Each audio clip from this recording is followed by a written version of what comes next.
Welcome to shops of blessing. దేవుని కృపలో భద్రపరచబడి నూతన దినములో ప్రవేశించాం. ఈనాటి దేవుని వాగ్దానం, మీరు వెళ్ళి ఫలించుటకును మీ ఫలము నిలిచియుండుటకును నేను మిమ్మును ఏర్పరచుకొని నియమించితిని. I chose you and appointed you so that you might go and bear fruit. యోహాను సువార్త 15వ అధ్యాయం 16వ వచనం. Praise God. ఈ నూతన దినములో దేవుడు మీ కొరకు సిద్ధపరిచిన ప్రతి దీవెన ఆకాశపు వాకిళ్లు విప్పి మీ మీద కృమ్మరించునుగాక. మరి యొక్క నూతన దినాన్ని ఆరంభిస్తున్న నేపథ్యంలో ప్రేమ కలిగిన ఆదరణ వాగ్దానము ద్వారా మనల్ని ఆయన దర్శిస్తూ ఉన్నాడు. ప్రేమ కలిగిన దేవుడు, ఆయన ప్రణాళికలు ఎంతో ఆశ్చర్యకరమైనటువంటివి.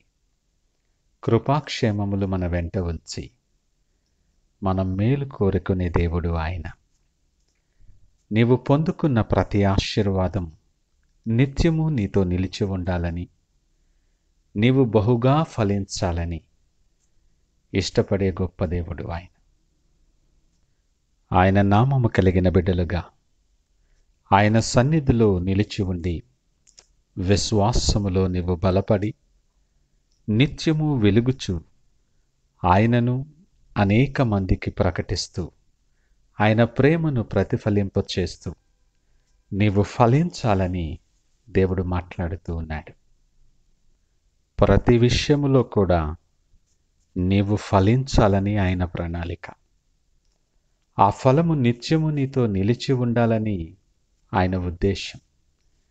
ఆయన ఉద్దేశము నీ ఎడల నెరవేర్చబడాలని నిన్ను ప్రత్యేకించి ఆయన ఏర్పరచుకున్నాడు. ఒక ప్రత్యేకమైన ప్రణాళిక కొరకు మహిమకరమైన కార్యము నీ జీవితంలో జరగటానికి ఆయన నిన్ను ఏర్పరచుకున్నాడు. నీ పరిస్థితులను బట్టి, నువ్వు ఎదుర్కొంటున్న శ్రమలను బట్టి, నడుస్తున్నటువంటి ఇరుకైన మార్గాలను బట్టి, నెమ్మది లేని పరిస్థితులను బట్టి ధైర్యం విడిచిపెట్టకు. నీ ఎడల అద్భుతమైన ప్రణాళిక దేవుడు కలిగి ఉన్నాడు. చాలాసార్లు మన వ్యక్తిగత జీవితంలో, ఆత్మీయ జీవితంలో కానీ, కుటుంబములో కానీ, ఉద్యోగములో కానీ ఫలింపు లేదు అని చాలాసార్లు అనుకుంటాం. ఎంతో వేదన కలుగు చేస్తుంది ఈ మాట, ఈ పరిస్థితి.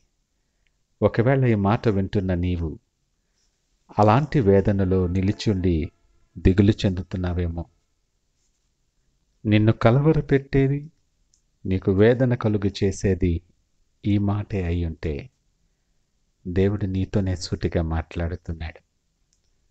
నిన్ను ఫలింపచేసే మార్గం నీకు తెలియచేస్తూ ఉన్నాడు. మీరు నాయందు నిలిచి ఉంటేనే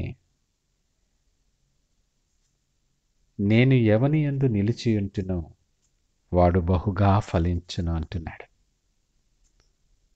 ఆయన దృష్టిలో నువ్వు శ్రేష్టమైన వ్యక్తివి. నువ్వు శ్రేష్టమైన ఫలములు ఫలించాలని ఆయన ఉద్దేశం. ఈ గొప్ప ఆధిక్యత మన జీవితంలో దేవుడు ఉచితముగా అనుగ్రహించాడు. నువ్వు ఏ దీవినా తప్పిపోకూడదని, మీ సంతోషం పరిపూర్ణము కావాలని నిన్ను ప్రత్యేకించి ఏర్పరచుకుని నీతో మాట్లాడుతూ ఉన్నాడు. ఆ గొప్ప ధన్యత నీవు పొందుకోవాలని ఈ నూతన దినములో ఆయన నిన్ను జ్ఞాపకము చేసుకున్నాడని గుర్తు చేసుకో. ఈ నూతనమైన దినములో ఆయన నీతో మాట్లాడుతున్నట్టుగా ఆ మాటలు నీ హృదయంలో ఉండని. నీ జీవితం అంతా వెలుగుతో నింపబడుతుంది. ఎండిన ఎముకలను జీవింపచేసిన ఆ మాటలు నీలో పని చేయటం ఆరంభించినప్పుడు నీ జీవితం, నీ మార్గాలు సమస్తం ఫలభరితముగా మార్చబడతాయి. ఆశ కలిగిన ప్రాణాన్ని మేలుతో తృప్తిపరిచే దేవుడు. నువ్వు ఆశ కలిగి ఆయన మాటలు నీ హృదయంలో భద్రపరుచుకుంటే నువ్వు ఊహించని విధముగా ఆశ్చర్యకరమైన రీతిలో నిన్ను ఫలింపచేస్తాడు ఆయన. ఆశీర్వాదాలు స్వతంత్రించుకోవటానికి ఆయన ఏర్పాటు చేసుకున్నాడని గుర్తెరిగి ఈ నూతన దినాన్ని ప్రార్థన పూర్వకముగా ఆరంభిద్దామా? ప్రార్థించుకుందాం. మహోన్నతుడు, నమ్మకమైన మా యేసయ్యా, స్తోత్రాలు. ఈ ఉదయకాల సమయం మాతో మీరు మాట్లాడారు.